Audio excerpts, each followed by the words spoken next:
空氣嘅浮力。呢個實驗我哋會量一量空氣作用於氣球嘅浮力。器材包括一啲含有碳酸氫鈉嘅胃片、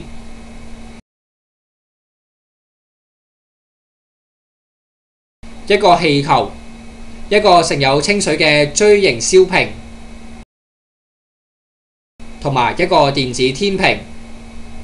喺氣球入面，我哋已經預先擺咗3塊胃片㗎啦。